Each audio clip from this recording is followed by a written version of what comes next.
Hello everyone, I hope all of you are doing well. Welcome back to yet another video from Biopody Beta. In this video, we will be moving forward with the next topic, that is Arthropoda. But we had done the general characteristics, now we'll be moving forward with the physiology part. Right? So Physiology Beta we have covered in two videos. Part 1 and part 2, I will be making two videos. This is the first video that I am presenting before you. Fine. So beta, Arthropoda is the largest phylum. We had studied this in the previous video. Why? Because 2/3 of this phylum consists of insects, the animals. 2/3 of the animals on the earth are insects. Right? So that is the reason that Arthropoda is called as the largest phylum. So general characteristics we have done in the previous video. If you haven't watched it, go watch it. And then we will come back to the next video, that is the physiology. Fine? So again the sequence will remain the same. In this video we will be covering just these four portions: digestion, respiration, circulation and excretion. In the next video the rest of the parts will be covered. Fine. So this is part 1 of your Arthropoda. Let's get started now. So first point is beta about digestion. Very simple again. Digestion is beta complete. Here complete digestion takes place and extracellular digestion is taking place.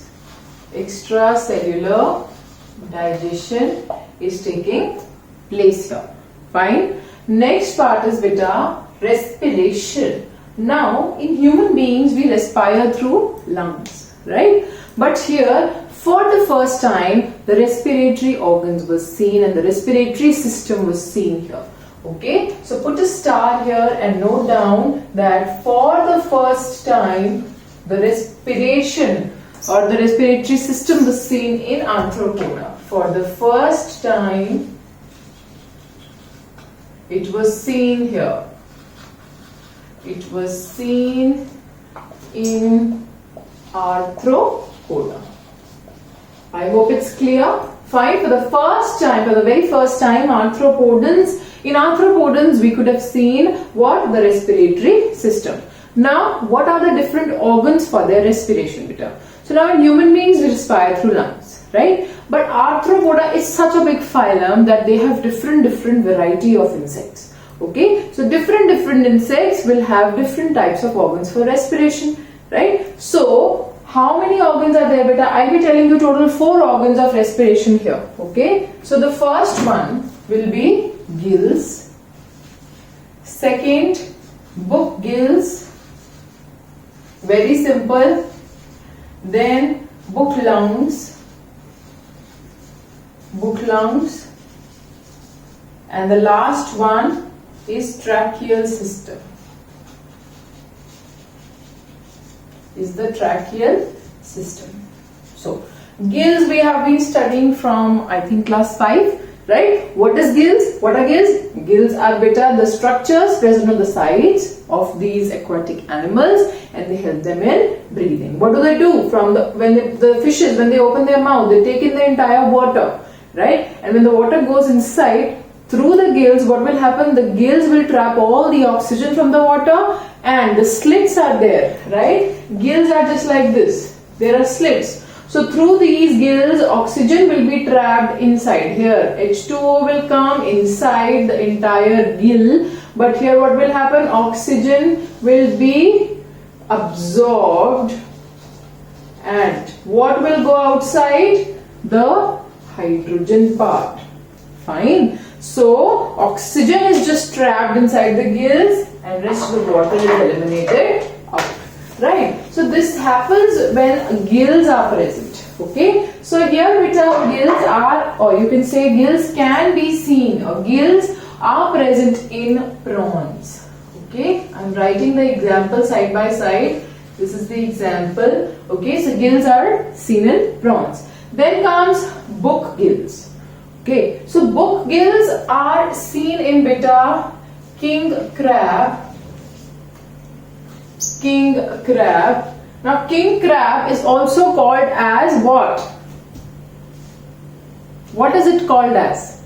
King crab is also called as limulus. I know that you guys know, some of you might not be knowing, but it is very important when I'm asking you something in the video. We are although not interacting, but it is very, very important that you should tell me the answer on your own. If you are seeing the screen, if you're looking at the screen, tell it on your own. Okay, it is limulus.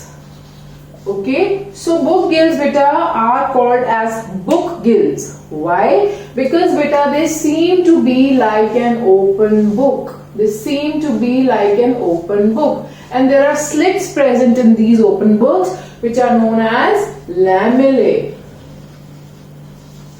Okay, these slits they are known as lamellae. And why are book gills called as book gills beta? Because these are present like an open book. These gills seem to be like an open book and they have slits present. Those slits beta, they help in the process of respiration, and those slits are called as lamellae. Where is this book gill present beta? This is present in king crab, also called as limulus. Okay.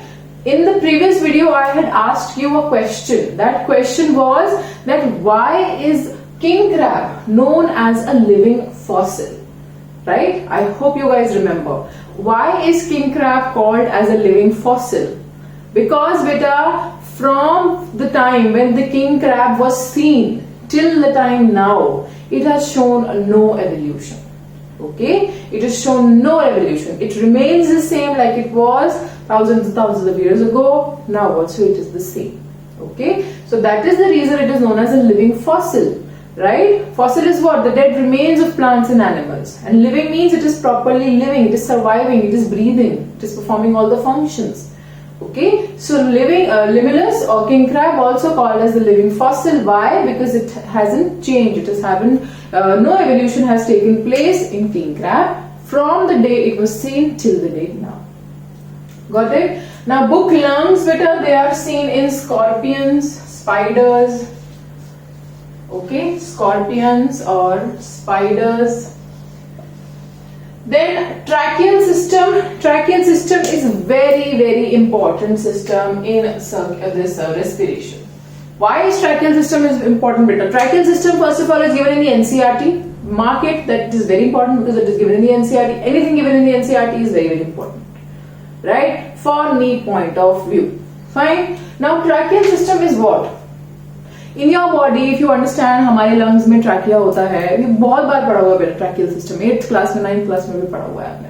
Right? So tracheal system is what beta? When we are talking about especially Arthropoda, that means we are talking about insects. So what happens on the insect's body? We usually say they have spiracles. Okay? So what happens beta? If this is an insect, okay? If this is an insect, from the outer portion of the insect's body, we will see tiny pores.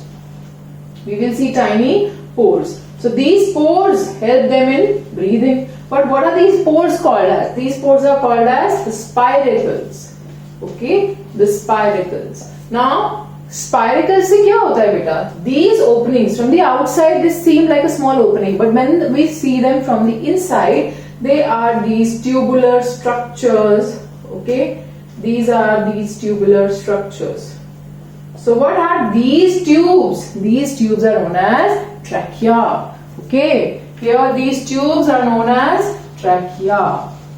Okay, so these trachea, and first of all from the outer portion we will see spiracles, from the inner portion we will see trachea. So what will happen? Air from the atmosphere, it will be absorbed by spiracles and later on it will be gone through these tubes inside the body. So this type of respiration beta, in which the spiracles are connected to tubes which are known as trachea, is called as the tracheal respiration. It is very important because it is seen in majority of the insects in Arthropoda as well as it is seen in cockroaches. Fine. So I hope this is clear. Now I am erasing this. Anything which I have written on the board, very, very important. Make sure you are noting it down. Okay. I am erasing the board because I have no space. So I hope you are noting it down side by side. And those who are watching this channel regularly, they know that I erase it side by side, so they keep on writing it when I am writing it. Now next part is circulation beta. Very simple again. So circulation is beta open circulatory system. they have open circulatory system. Now open circulatory system में क्या होता है बेटा? The blood. Where is this blood present? Blood is present in the open spaces here. Okay, so blood is present where?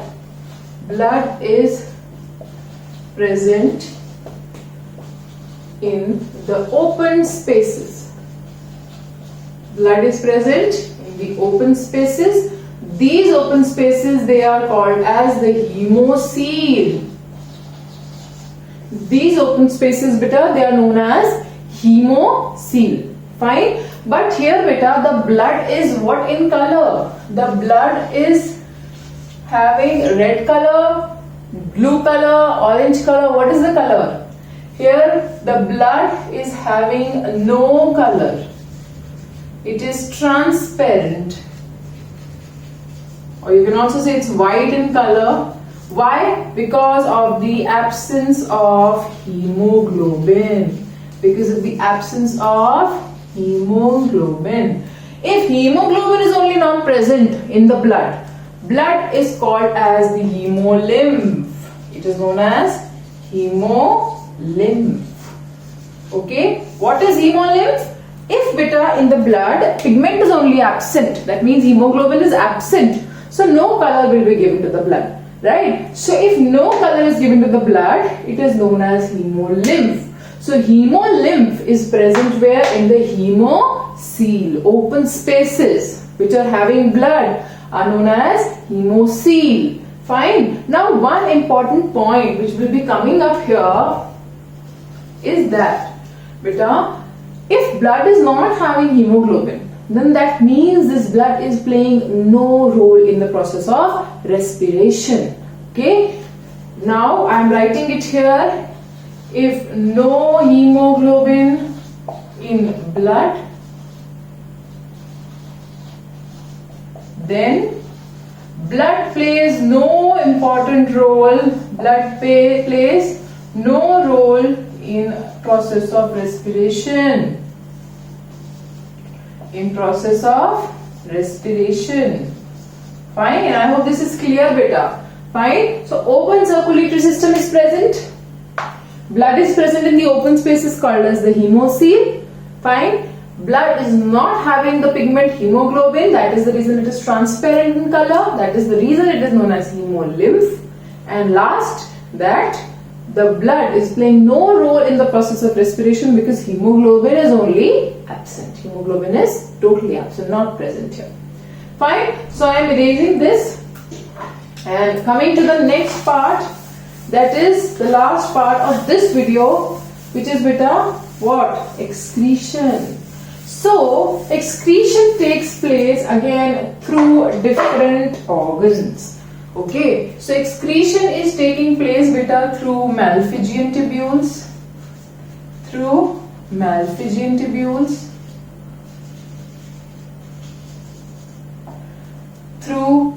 green glands,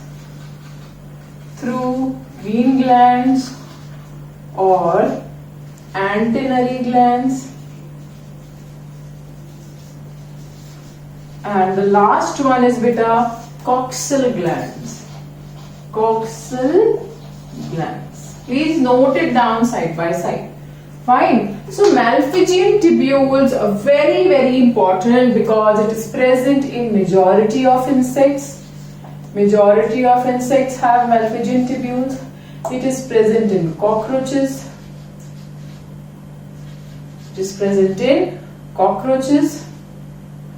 Then Malpighian tubules have a very important role. What? That they excrete out uric acid. That means the organisms or the species which are having Malpighian tubules as their excretory unit beta, what will happen to them? They are excreting out uric acid, so they will be uricotelic in nature.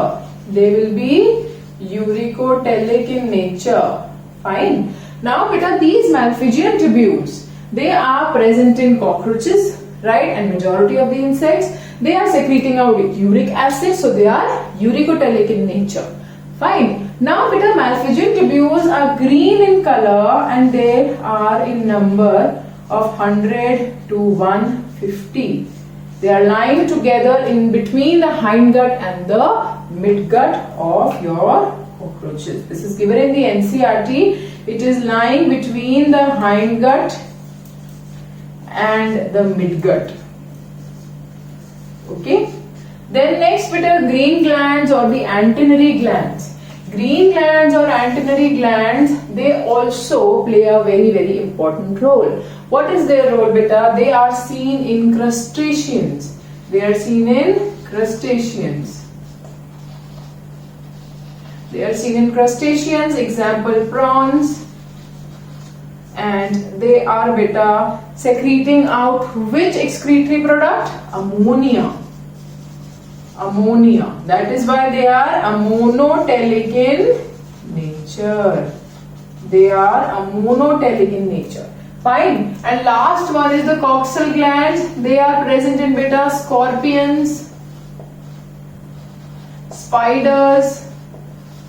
They also give out uric acid as the excretory product.